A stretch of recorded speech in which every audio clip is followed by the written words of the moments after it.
Okay, in this lesson, we're going to learn about information about f of x given f prime of x.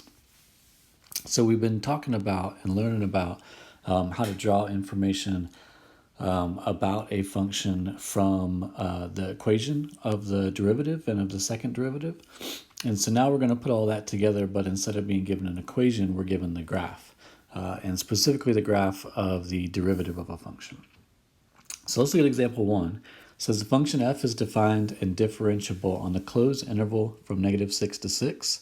The graph of y equals f prime of x. The derivative of f consists of a semicircle and 3 line segments as shown in the figure below. So we've got somewhat of a piecewise function. And again, keep in mind that this is the derivative of a function. So remember that the y values that we see on the graph are the derivative values, and the slope of the graph is going to be our second derivative. All right, so in part A, it says find the x-coordinate of each critical point of y equals f of x on the interval from -6 to 6 and justify your answer. Okay, so our critical points are going to come from those zeros.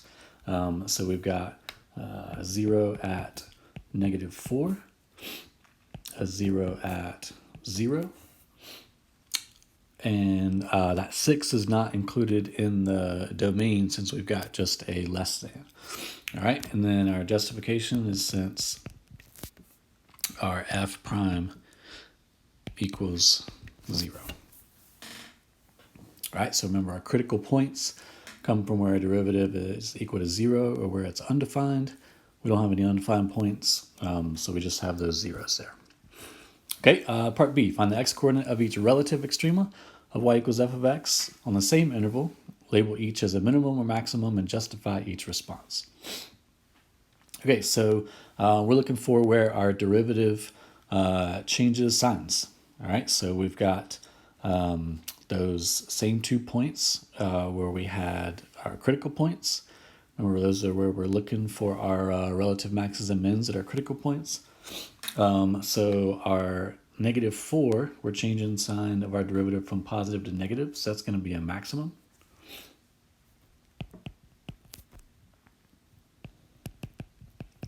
Make sure you give a justification for each response.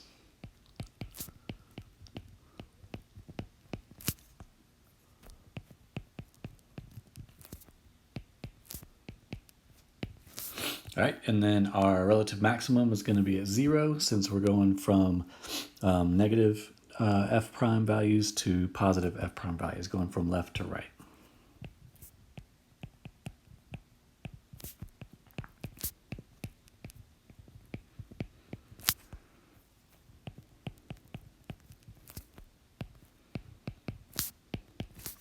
All right, part C says find the open intervals over which the function is increasing and decreasing on our same interval and justify our answer.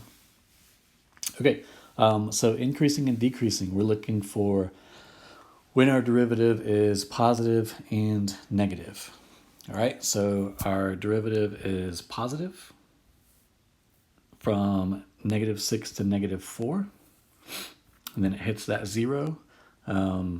So let's see, that's going to mean it's increasing from -6 to -4. Remember that positive derivative, that's positive slope. Does that mean our original function is increasing? And then from -4 to 0, we've got negative derivative values, so those are going to be decreasing. All right, and then on the other side of 0, we've got positive values up to 4. And then positive values going all the way to 6. All right, so that's going to be more increasing values from 0 to 6. All right, and again, increasing since f prime is greater than 0, and decreasing since f prime is less than 0. Okay, part D says find the x-coordinate of each point of inflection for our function over the same interval. All right, so looking at points of inflections, that's where our second derivative changes sign. Looking at our graph, At negative 2, we've got values where all over here we've got negative slopes, but then on the other side of negative 2, then we got positive slopes. All right, so negative 2 is going to be one value.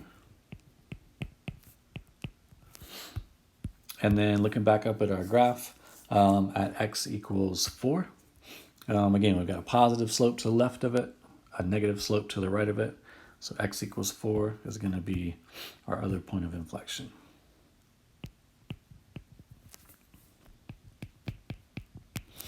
And again, to justify it, we can just say since our second derivative changes sign.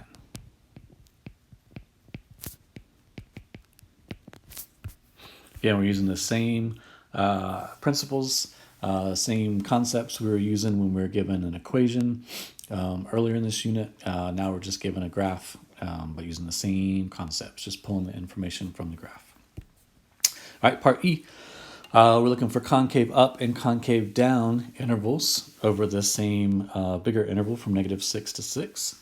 All right, so concave down, going again from negative 6 to negative 4.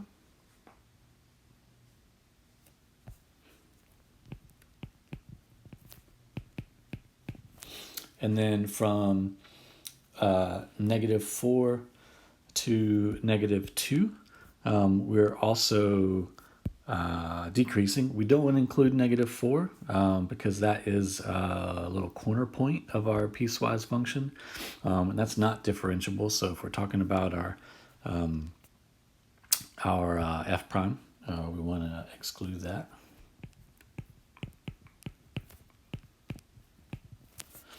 All right, and then from negative 2 to 0, and then from 0 to 4, we are concave up. All right, we've got those positive slopes there. And then from 4 to 6, we're back to concave down. We've got that negative slope going back down to 0. All right, f, it says if f of negative 2 equals 4, find the equation of the tangent line to our function at x equals negative 2. All right, so going back to the same question that we see pop up essentially every single unit in a different shape, form, or manner. Back to our point slope form, so we need to find coordinate points, which were actually given. We've got those here in x1 and y1. So we really just need to find our slope. All right, if I go ahead and plug in my y value and my x value, all right, so minus a negative is plus a positive. So now we just need to find a slope. Well, our slope is our derivative value, and we're looking at an x value of negative 2. All right, so if we look at our graph is our derivative. So at negative 2, looking for our y value is also at negative 2. All right, so that's going to be our slope of our original function at that point. So let's take that and let's plug that into our equation. And we're good to go. There's our equation of our tangent line to our function at x equals negative 2.